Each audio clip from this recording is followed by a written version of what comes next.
إن الحمد لله نحمده ونستعينه ونستغفره ونعوذ بالله من شرور أنفسنا ومن سيئات أعمالنا من يهده الله فلا مضل له ومن يضلل فلا هادي له وأشهد أن لا إله إلا الله وحده لا شريك له وأشهد أن محمدا عبده ورسوله صلی اللہ تعالی علیہ وسلم۔ آپ بھی پڑھ لیا کریں صلی اللہ علیہ وسلم۔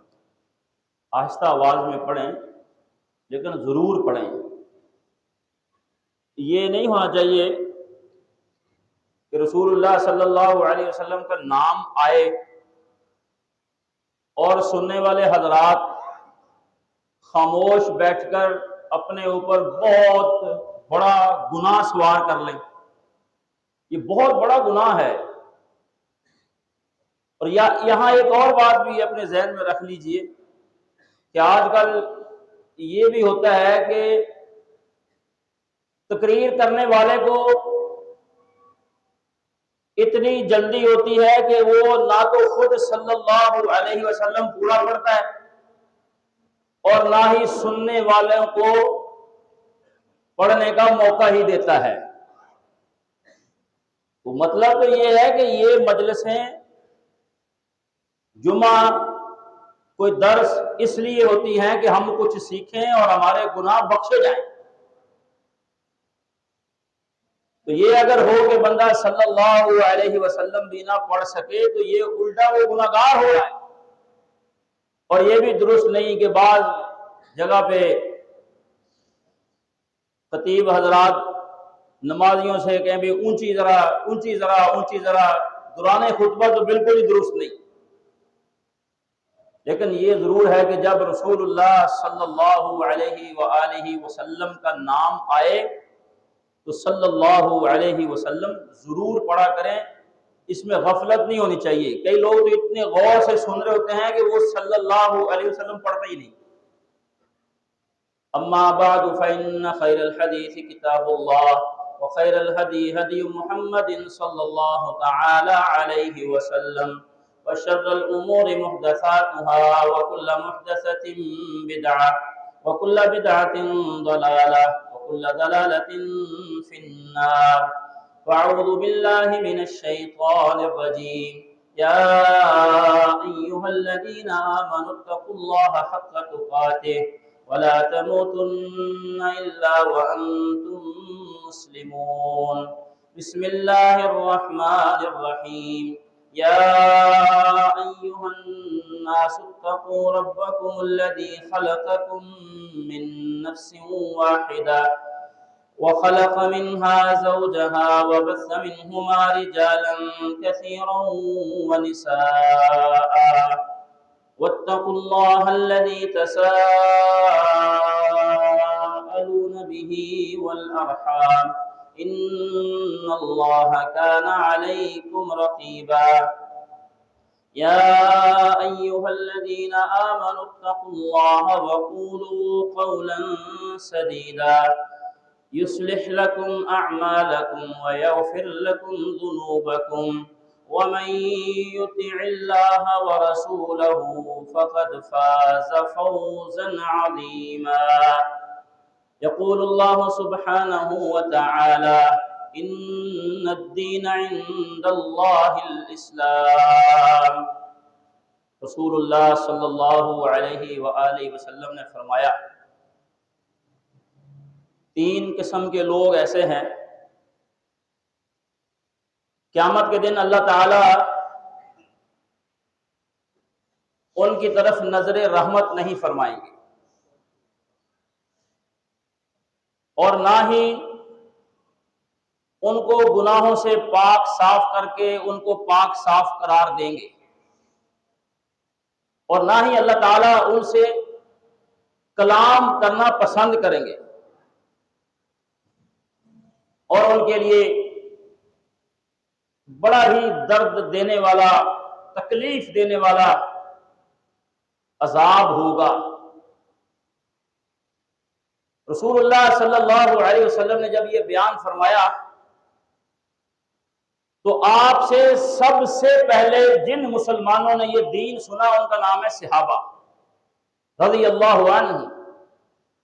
ان کی بہت صفات اور بڑی خصوصیات ہیں، لیکن جو سب سے بڑی خصوصیات میں سے جو سب سے بڑی خصوصیت ہے، جس نے باقی صفات اور خصوصیات کو ان کے اندر جمع کر دیا، جیسے ہم کہتے ہیں کہ یہ کام آپ کر لیں باقی خود بخود ہو جائے گے، باقی سب سمجھو آپ کے ہو گئے، وہ یہ تھی جو پہلی اور بنیادی بات کہ انہوں نے دین محمد صلی اللہ علیہ وسلم کو غور سے سنا، اپنے لیے سنا، عمل کرنے کے لیے سنا، سمجھا، جو سمجھ نہ آیا وہ پوچھا، پھر پوچھ کر اس پر عمل کیا، پھر عمل کر کے اپنے گھروں کے اندر اس کو لگایا، اور پھر اس دین کی اشاعت کے لیے، اس دین کو پھیلانے کے لیے وہ جو کر سکتے تھے، چھوٹا لفظ نہیں میں بول رہا، جو کر سکتے تھے۔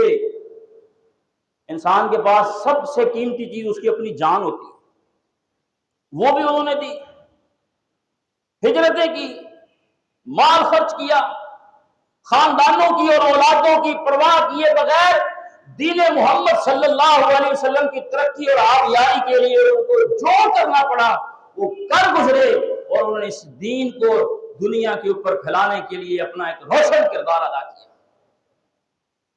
آج میں سمجھتا ہوں کہ ہماری یہ غلطی اگر دور ہو جائے، اگر ہم اس کوتاہی سے توبہ کر لیں کہ ہم نے رسول اللہ صلی اللہ علیہ وسلم کی شریعت، اللہ رب العالمین کا دین غور سے سننا ہے، یہ کوتاہی ہے کہ ہم غور سے نہیں سنتے، پھر اپنے لیے نہیں سنتے، پھر دھیان نہیں دیتے یہ کس کی بات ہو رہی ہے، کس کے لیے ہو رہی ہے۔ یہی وجہ ہے کہ دین سننے کے باوجود جو درد ہمارے دلوں میں پیدا ہونا چاہیے تھا، ہمارے دلوں میں جو دین کی ایک محبت پیدا ہونی چاہیے تھی، جو رسول اللہ صلی اللہ علیہ وسلم کی شریعت کے ساتھ ہماری عقیدت بن جانی چاہیے تھی کہ ہم دین محمد کو سننے جاتے صلی اللہ علیہ وسلم، اور ہمارا سب کچھ اس کے سامنے جھکتا چلا جاتا، یہ بات پیدا نہیں ہوئی۔ ہر مسئلے میں، خوشی میں، غمی میں ہمیں دین اسلام سخت کیوں لگتا ہے؟ ہمیں رسول اللہ صلی اللہ علیہ وسلم کی ذات اور آپ کی زبان سے نکلی ہوئی باتیں اپنے خلاف کیوں نظر آتی ہیں؟ کیا آپ نے کبھی یہ بات نہیں سنی او مولوی صاحب دین کو اتنا ہی سخت ہے؟ بھئی آپ یہ تصور کر سکتے ہیں جن کو رب العالمین یہ فرمائے وَمَا أَرْسَلْنَاكَ إِلَّا رَحْمَةً لِلْعَالَمِينَ، رب الجلال نے جہانوں کے اوپر مہربانی کرنے کا پروگرام بنایا اور اس کے لیے محمد کا انتخاب فرمایا صلی اللہ علیہ وسلم۔ تو ان کی زبان سے میرے لیے، آپ کے لیے، جانوروں کے لیے، حقوق کے لیے کوئی سخت بات نکل سکتی ہے؟ اس کا مطلب کیا ہے کہ ہم نے رسول اللہ صلی اللہ علیہ وسلم کی ذات گرامی کو نہ سمجھا ہے، نہ ان کے ساتھ وہ پوری محبت کی ہے۔ یہ ممکن نہیں کہ اگر مجھے اور آپ کو نبی کریم صلی اللہ علیہ وسلم کے ساتھ سچی عقیدت اور محبت ہو تو ان کی باتیں ہمیں اپنے خلاف لگیں، ان کی باتیں ہمیں سخت لگیں، ان کی باتوں پر عمل کرنے سے پہلے ہم سوچیں کہ پتہ نہیں اس میں میرا فائدہ ہے، کہیں نقصان ہی نہ ہو جائے، کہیں رشتہ دار نہ چھوٹ جائے، کہیں کاروبار میں نقصان نہ ہو جائے، کہیں گاہک گیا تو گیا ہی چلا جائے، واپس نہ آئے۔ جاؤ، میں آج آپ کو یہ مشورہ دیتا ہوں، یہ دکانوں پہ ڈبل شفٹیں لگانے والوں کو میں کہتا ہوں دکان بند کر کے دیکھو۔ ساری زندگی آپ نے ڈبل شفٹیں لگائی ہیں، پہلے نماز پڑھ لو، تم پڑھ کے آ جاؤ پھر ہم چلے جائیں گے۔ آپ اپنی دکان کو بند کریں، تالا لگائیں، مسجد میں آئیں، یقین رکھتے ہوئے کہ جو میرا ہے وہ کوئی لے جا نہیں سکتا اور جو میرا نہیں ہے وہ مجھے کوئی دے گا نہیں۔ آؤ بھی سارے نماز پڑھنے چلتے ہیں۔ ماحول بنائے دین کا، اپنی ذات کے اوپر دین کو لاگو کیجئے، مسجد میں پہنچیے، باقاعدہ صحیح وضو کر کے سنتیں ادا کر کے یہ افراتفری اور اجلت کے ماحول میں پہلے لوگوں نے کیا پا لیا ہے، میں نے اور آپ نے کیا پا لیا ہے؟ ہماری ساری زندگی افراتفری کا مجموعہ ہے، جلدی کرو یہ ہو گیا وہ رہ گیا۔ ہماری زندگیوں کے اندر اسلام کا جو مقصود ہے ٹھہراؤ، طبیعت کے اندر ایک صبر، ایک تحمل، عاجزی، وہ ہے ہی نہیں، سوچنے کا موقع ہی نہیں۔ آ جائیں، بیٹھیں، نماز پڑھیں، پھر آپ واپس جائیے، دکان کھولیے، جو آپ کے ہیں وہ آ جائیں گے، کھڑے رہیں گے۔ کئی دکانیں میں نے دیکھا نماز کے ٹائم بند کر رہے لوگ، انہوں نے کہا جی ہم دکان بند کرنے لگے۔ میں نے کہا جی میں تو پڑھ کے آیا ہوں نماز عصر کی۔ انہوں نے کہا ٹھیک ہے، آپ باہر انتظار کرنا چاہتے ہیں کہ آپ اندر رہیں، ہم بند کر رہے ہیں۔ اللہ اکبر! یقین کیجئے ان کی دکانوں پہ رات کو لوگوں کو دھکے دیتے ہیں کہ بھئی ہمارا ٹائم آؤٹ ہو چکا ہے، اب ہم سودا نہیں بیچتے۔ یہ مثالیں بھی اسی دور کی ہیں، کوئی صحابہ اور تابعین اور محدثین اور اولیاء اللہ کے زمانوں کی مثالیں نہیں سنا رہا۔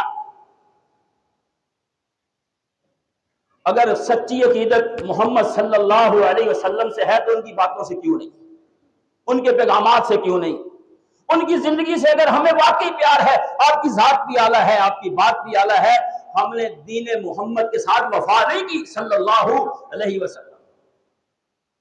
سکول میں وہ کہتے تھے کی محمد سے وفا تو نے تو ہم تیرے، یہ اللہ کہتا ہے اپنے نبی کو، کی محمد سے وفا تو نے تو ہم تیرے ہیں، یعنی محمد سے جو وفا کرے گا اللہ اس کا ہو جائے گا۔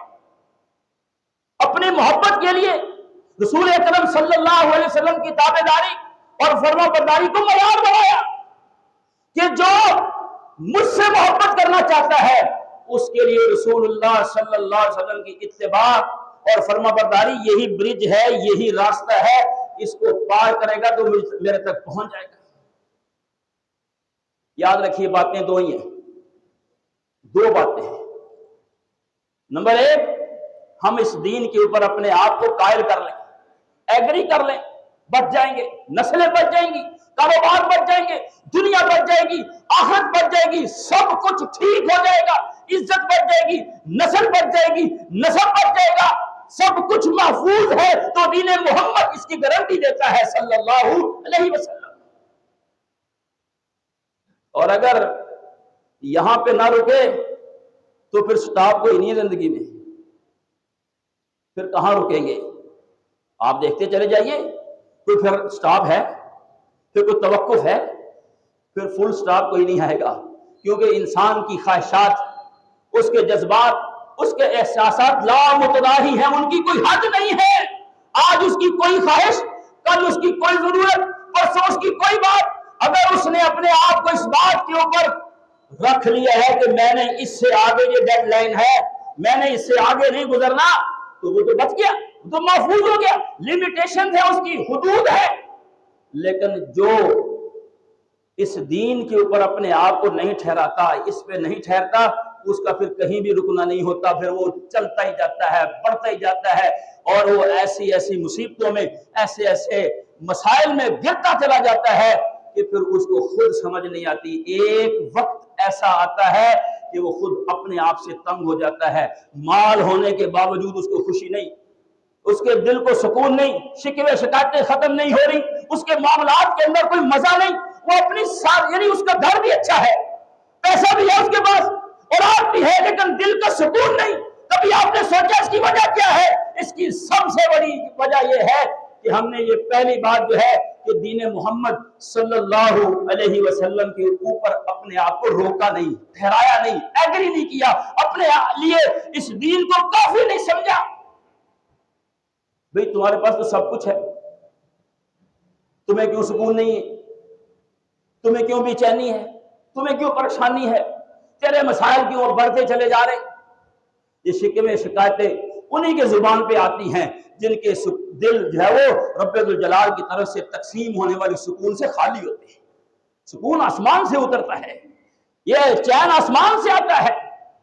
تو دین یہ دو باتیں ہیں، نمبر ایک کہ ہم اپنے آپ کو یہ شریعت محمدیہ صلی اللہ علیہ وسلم کے اوپر فل سٹاپ کر دیں، بس کہ میری یہی خواہشات ہیں، میرا یہی سب کچھ ہے، اس سے آگے میں نہیں جا سکتا، کچھ بھی ہو جائے، کیا میرا اولاد سے زندگی بسر کر رہے ہیں۔ اگر میں اور آپ صبح اور شام کاروبار، خوشی اور غمی، معاملات میں ہمارا سب کچھ اسی سے نکلتا ہے، سمجھ لیجئے دنیا کے اندر ہی چلتے پھرتے زندہ مبارکباد کے مستحق ہیں۔ اگر یہ معاملہ نہ بنایا، تربیت اپنی نہ کی، اپنے آپ کو اس بات کے اوپر ایگری نہ کیا، تو پھر آپ دیکھ لیجئے کہ کوئی انتہا نہیں ہے خواہشات کی۔ پھر جانوروں جیسی زندگیاں بسر کر رہے ہیں لوگ، نت نئے مسائل لوگ ہم سے آئے دن پوچھتے رہتے ہیں، بندے نے عورت کو یہ کر دیا، عورت نے یہ کہہ دیا، اولاد نے والدین کے ساتھ یہ کر دیا، والدین نے بچیوں کو اپنی جائیداد سے محروم کر دیا۔ چند دن پہلے ایک بندہ مسئلہ پوچھ رہا تھا، کہتے ہیں میری اولاد نے مجھے اتنا تنگ کیا ہے، میرا دل کرتا ہے کہ میں اپنا سارا ہی مال زندگی میں تقسیم کر دوں، یہ بھوکے مرے۔ اپنی اولاد کے بارے میں یہ بات کر رہا ہے۔ آئیے سب سے پہلے یہ سب سے افضل عمل ہے، یہ سوچ اور یہ فکر، یہ قیمتی عمل ہے، اس سے افضل عمل کوئی نہیں کہ آپ اس نظریے پر زندگی بسر کریں کہ میری زندگی دین محمد صلی اللہ علیہ وسلم کے مطابق ہوگی۔ پھر انسان ہونے کے ناطے سے کوئی کمی کوتاہی انسان سے ہو جاتی ہے، پھر اللہ بھی معاف کرنے والا ہے، بلکہ عمل نہ کرنے کے باوجود اجر دیتا ہے۔ صحیح بخاری میں حدیث ہے، رسول اللہ صلی اللہ علیہ وآلہ وسلم نے فرمایا کہ جب بندہ بیمار ہوتا ہے، جب بندہ سفر میں ہوتا ہے، بیماری کی وجہ سے، سفر کی وجہ سے اس سے وہ نیکیاں، وہ بھلائی اور خیر کے کام نہیں ہو سکتے جو تندرستی میں تہجد پڑھتا تھا، 12 رکعتیں وہ پڑھتا تھا، نفلی روزے وہ رکھتا تھا، اور وہ اپنے گھر کے اندر تھا، صدقہ و خیرات بھی کرتا تھا۔ بیماری آ گئی، ضعیفی آ گئی، مال میں کمزور پڑ گیا، لیکن اللہ رب العالمین فرماتے ہیں، فرشتوں کو کہتے ہیں میرے اس بندے کے وہ تمام اعمال لکھتے رہو جو یہ تندرستی کی حالت میں کرتا رہا، جو یہ اپنے گھر کے اندر کرتا رہا۔ دیکھیے اللہ کا فضل، صحیح بخاری کی دوسری حدیث، فرمایا جس بندے نے نیکی کا ارادہ کر لیا، یہ سب سے بڑی نیکی ہے کیا کہ یہ طے کر کے اٹھیے، یہ طے کر کے سویا کرو، اور جب اٹھو تو یہی بات ذہن میں ہونی چاہیے کہ میرے لیے دین محمد صلی اللہ علیہ وسلم کافی ہے، میں نے اسی پر جینا ہے، میں نے اسی پر مرنا ہے۔ یہ سب سے بڑی نیکی ہے، یہ نظریہ کہ جس نے نیکی کا ارادہ کر لیا، آپ نے بھی ارادہ کر لیا، میں نے بھی کر لیا، کیا کہ دین محمد پہ زندگی ہوگی صلی اللہ علیہ وسلم، بس تو پھر اس کے مطابق کوئی کمی کوتاہی رہ گئی پھر بھی اس کے لیے نیکی لکھی جاتی ہے۔ اگر اس نے نیکی کا ارادہ کیا اور نیکی اس نے کر لی تو کم از کم 10 نیکیاں، ایک نماز 10 نمازیں، ایک مسجد 10 مسجدیں، ایک پنکھا 10 پنکھے، 1 روپیہ 10 روپے، ایک کنواں 10 کنویں، ایک ڈسپینسری 10 ڈسپینسریاں، یعنی ایک کام کرے گا تو کم از کم منیمم اجر اس کا 10 ہے۔ پھر زیادہ سے زیادہ ایک بندے کا ایک عمل اور اس کا اجر 700، یعنی ایک مسجد بنائی 700 مسجدوں کا ثواب، ایک نماز پڑھی 700 نمازوں کا ثواب۔ پھر اللہ تعالی جس کے لیے چاہتا ہے 700 سے بھی زیادہ بڑھا چڑھا کر اجر دے دیتا ہے، اور جس نے گناہ کا ارادہ کیا پھر وہ گناہ کر نہیں سکا، کوئی درس سن لیا، کوئی خطبہ سن لیا، ایکسیڈنٹ ہی دیکھ لیا، اس کی زندگی بدل گئی۔ بندہ کہا کدھر جا رہے ہو؟ کہتے یار میرے مامے کا منڈا بیمار ہے، میں پتہ کرنے جا، کہتا مجھے بھی لے جاؤ۔ ہسپتال کے اندر بے بس لوگوں کو دیکھ کے اس کا ذہن ہی بدل گیا کہ نہیں نہیں میں نے نہیں کرنا گناہ، بس ہو گئی۔ انسانیت کتنی بے بس ہے، نہ پیشاب کر سکتا ہے، نہ کھا سکتا ہے، نہ پی سکتا ہے، نہ مر سکتا ہے، بے بس ہو گیا۔ گناہ کا ارادہ کیا لیکن گناہ نہیں کیا، پلٹ آیا، ڈر گیا، رجوع کر لیا، لوٹ آیا۔ یہ ہر زندگی میں یہ ایسے واقعات ہیں، آپ کی زندگیوں میں بھی ہوں گے۔ اللہ تعالیٰ فرشتوں کو کہتے ہیں اس کی ایک نیکی لکھ دو، پھر بھی نیکی لکھ دو، اور اگر اس نے گناہ کا ارادہ کر لیا اور گناہ اس سے ہو گیا، کر لیا گناہ اس نے، تو اللہ تعالیٰ فرشتوں کو کہتے ہیں کہ اس کا ایک ہی گناہ لکھو، لیکن اس کے لیے توبہ کا دروازہ کھلا ہے جب تک سورج مشرق کی بجائے مغرب سے طلوع نہیں ہو جاتا۔ میرے اس بندے کے لیے صبح بھی شام بھی ہر وقت توبہ کے دروازے کھلے ہیں۔ جب یہ واپس پلٹے گا اور اخلاص کے ساتھ توبہ کرے گا، ہم اس کے گناہ کو بھی نیکی بنا دیں گے۔ تو آئیے رسول اللہ صلی اللہ علیہ وسلم کی باتیں صحابہ نے غور سے سنی، یہ بات بھی انہوں نے غور سے سنی. فرمایا 3 بندے ہیں جن کے ساتھ اللہ کلام نہیں کرے گا، نظر رحمت ان پہ نہیں ڈالے گا اور ان کو گناہوں سے پاک صاف نہیں کرے گا، ان کے لیے دردناک عذاب ہوگا. صحابہ رضی اللہ عنہ نے سنا غور سے، کہا اللہ کے رسول یہ رسوا ہو گئے، یہ تو تباہ ہو گئے، ان کو اب تباہی سے کوئی نہیں بچا سکتا، ان کی بربادی پکی ہے، نقصان بڑا ہے، وہاں سے واپسی نہیں، وہاں پہ سفارش نہیں ہے، وہاں مال نہیں بندے کے پاس ہوگا، وہاں طاقت قوت نہیں ہوگی، کچھ بھی نہیں ہوگا. حتیٰ کہ فرمایا اگر ایک بندہ پوری زمین، اللہ تعالیٰ فرماتے ہیں کہ اگر پوری زمین سونے کی بھر کے بھی دے اور اس کا یہ مطالبہ ہو کہ مجھے اس عذاب سے بچایا جائے، نہ اس کے پاس ہوگی نہ وہ کر سکے گا، اگر ہوگی بطور مثال پھر بھی اس سے قبول نہیں کی جائے گی. میں اور آپ یہ نہیں سوچتے کہ اللہ کے اتنے بڑے عذاب سے بچنے کے لیے ہم پوری زمین دینے کے لیے تیار ہیں، اور آج مجھ سے اور آپ سے تو بڑے چھوٹے چھوٹے مطالبے ہیں کہ یہ کرو اور یہ نہ کرو، اس پہ اللہ راضی ہو جاتا ہے، اللہ معاف کر دیتا ہے، دروازے کھل جاتے ہیں. ایک دفعہ تم یہ کہو اللہ مجھے معاف کر دے، اللہ معاف کر دیتا ہے. تو صحابہ نے کہا اللہ کے رسول ہمیں بتائیں یہ لوگ کون ہیں جن کا یہ حال بیان فرما رہے ہیں. آپ صلی اللہ علیہ وسلم نے فرمایا المسبل، جو بندہ اپنی شلوار ٹخنوں سے نیچے رکھتا ہے. اس معاشرے میں اپنی شلوار کو ٹخنوں سے نیچے رکھنا اس کو اب گناہ نہیں سمجھا جاتا، نماز کے ساتھ خاص کر دیا گیا. بڑی بڑی شلواریں اور بڑی بڑی قمیضیں اور جو زمین کے ساتھ لٹکی ہوئی ہے، یہ غرور اور تکبر کی نشانی ہے. اگر انسان کے دل میں یہ ارادہ نہیں بھی پھر بھی یہ غرور کی نشانی ہے، اور جس کے دل میں ایک ذرہ بھی غرور کا ہے رسول اللہ صلی اللہ علیہ وسلم نے فرمایا وہ جنت میں داخل نہیں ہوگا. یہ تکبر کی نشانی ہے، چاہے وہ اپنی زبان سے کچھ بھی کہتا ہو. رسول اللہ صلی اللہ علیہ وسلم نے فرمایا کہ اللہ تعالیٰ فرماتے ہیں کہ یہ متکبر ہونا یہ میری اوپر والی چادر ہے، اور معزز ہونا یہ میری نیچے والی چادر ہے. یہ غرور، تکبر اور عزت کو سمجھانے کے لیے اللہ تعالیٰ نے بطور مثال اپنی ذات کو پیش کیا ہے. کچھ لوگ مال کی وجہ سے، کچھ لوگ اپنی طاقت اور حسن کی وجہ سے، کچھ کسی وجہ سے اپنے آپ کو معزز سمجھتے ہیں، معزز اور متکبر سمجھتے ہیں. فرمایا ان دونوں میں سے جو بھی مجھ سے کوئی ایک چیز چھیننے کی کوشش کرے گا میں اس کو دنیا کے لیے عذاب دے کے عبرت کا نشان بنا دوں گا، نشان عبرت بن جائیں گے وہ لوگ.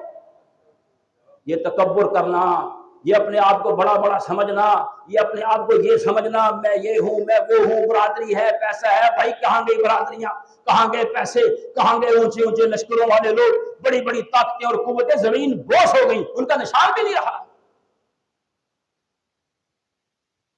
دوسرے نمبر میں فرمایا وہ بندہ ہے والمنان، جو کسی کے ساتھ احسان کرتا ہے، اس کے کمزوری کے دنوں میں اس کے کام آ جاتا ہے، ادھار دے دیتا ہے، اس کی کوئی مدد ہی کر دیتا ہے، اس کو ٹھیلا لگا دیتا ہے، کوئی بھی مدد کی اس کی. اب اس کے پاس بھئی اس کا حق نہیں ہے کہ وہ اچھا رہ سکے، اچھا پہن سکے، اچھا کھا سکے. اللہ نے پیسے دے دیے، اس کا نظام بھی اچھا ہو گیا، اب یہ جگہ جگہ پہ اس کو ذلیل کرتے ہیں. کہتا ہوں میں جانتا ہوں ان کو، یہ فلاں چیز کرتے تھے، یہ فلاں کھاتے تھے، ہمارے ابو کے پاس یہ ملازم ہوتا تھا، ان کا ابو روٹی لاتا. یہ بھائی اللہ اکبر، تمہیں کیا پتا ہے کہ وقت بدلنے میں ٹائم نہیں لگتا، وقت اس طرح بدلتا ہے، بدلتے دیکھے وقت. یہ کتنا ہی بندہ غلط کام کر رہا ہے، تانے دے رہا ہے، اس کو پریشان کر رہا ہے، اس کو بے عزت کرتا ہے، حقیقت میں نہیں سمجھتا کہ یہ خود بے عزت ہو رہا ہے، اس کی عزت میں کوئی کمی نہیں لاتا اللہ تعالیٰ. احسان کیا کرو، احسان کر کے بھول جایا کرو، احسان کرنے کی کوشش کیا کرو، اس نیت سے کبھی احسان نہ کرنا کہ مجھے اس سے زیادہ ملے گا. اور اگر وہ نہ کرے پھر دوسرے لوگوں کے گھر میں جا کے کہنا یار انہوں نے بلندہ پتہ ہی کوئی نہیں، ان کو تو پتہ ہی کوئی نہیں، منہ میں مٹی ملی انہوں نے، نیکی کر کے بھی برباد کر لی. زبان پہ کنٹرول نہ کر کے انسان سب سے زیادہ نقصان پر، پیسہ بھی خرچ کیا، کھلایا بھی، پلایا بھی، بلایا بھی، اور سب کچھ برباد بھی کر لیا کہ یار ہمارے گھر میں جب یہ آتے ہیں نا ہم تو بڑا کچھ کرتے ہیں، ہم یہ کرتے ہیں، ہم وہ.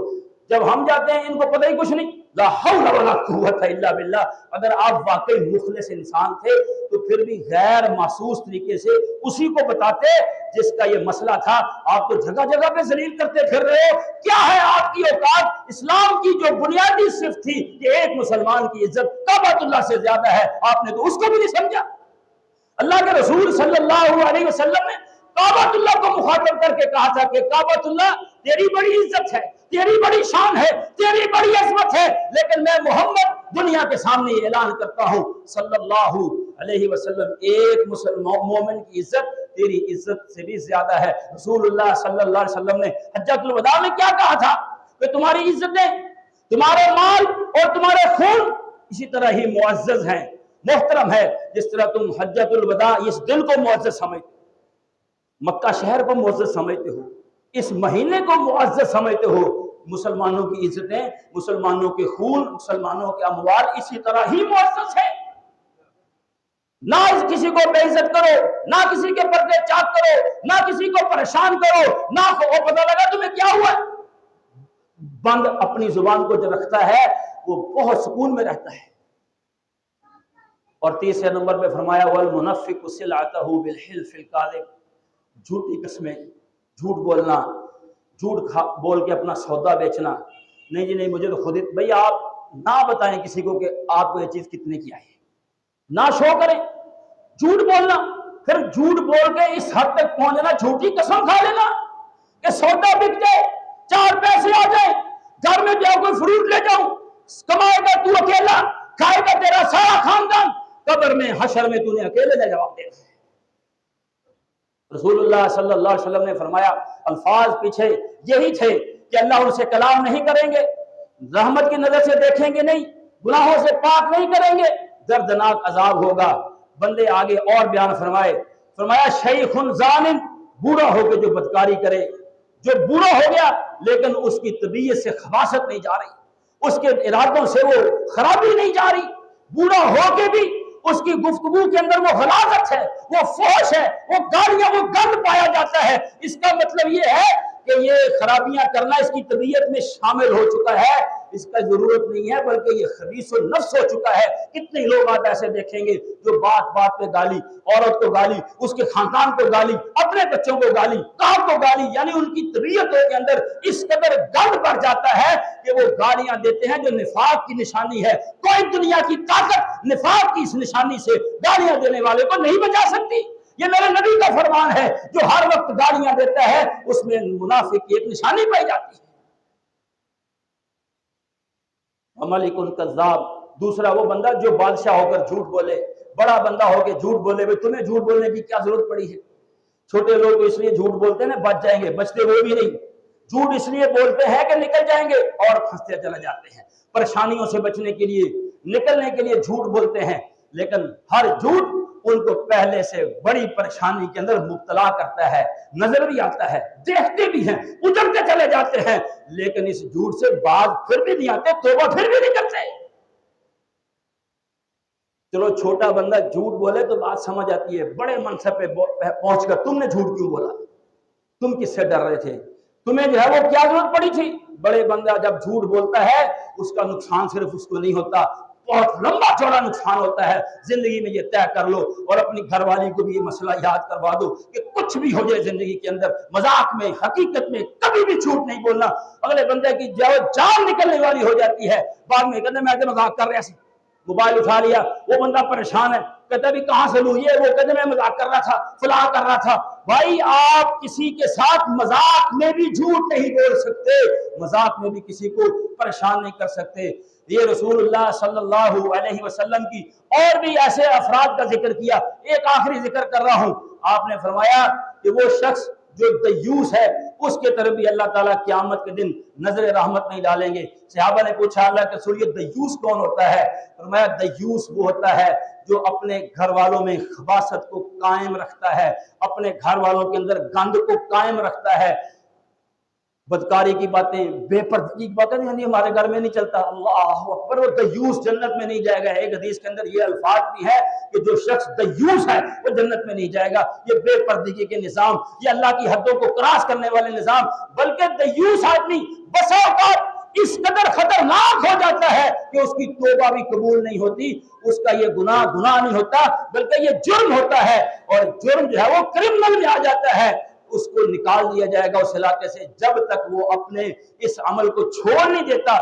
بہت سارے مرد عورتیں بننے کی کوشش کرتے ہیں، بہت ساری عورتیں مرد بننے کی کوشش کرتی ہیں، کپڑے اس طرح کے، لباس اس طرح کے، کان کے اندر بالی، ہاتھوں کے اندر چوڑیاں، پتہ نہیں کیا کچھ تماشے، مرد عورتیں بن رہے ہیں اور عورتیں مرد بننے کی کوشش کر رہی ہیں، عورتوں کی شلواریں ٹخنوں سے اوپر ہیں، مردوں کی نیچے ہیں، اس کے اوپر بھی لعنت ہے اور یہ بندہ بھی جنت میں نہیں جائے گا۔ تو آئیے اپنے آپ کو اس بات پہ لے آئیے کہ ہم نے دین محمد صلی اللہ علیہ وسلم کو غور سے سننا ہے اور اسی کے مطابق ہماری خوشی ہوگی، اسی پر ہماری زندگی ہوگی، اسی پر ہماری موت ہوگی۔ جو لوگ یہ بات کہتے ہیں جی دعا کرنا قاری صاحب، میں کہا کی جی دعا کرنا اللہ تعالیٰ مرتے وقت کلمہ نصیب فرمائے، تو میں نے کہا یہ بھی دعا کروا لیں کہ اللہ تعالیٰ ہم سب کو پوری زندگی اسلام کے مطابق گزارنے کی توفیق عطا فرمائے۔ ہمیں اکثر لوگ یہی کہتے ہیں بس دعا کریں گے مرتے وقت، بھئی زندگی کیوں نہیں مانگتے اللہ سے کہ اللہ زندگی بھی اسلام کے مطابق دے اور موت بھی ایمان کے اوپر خیر والی دے، عزت والی دے، شہادت والی موت دے۔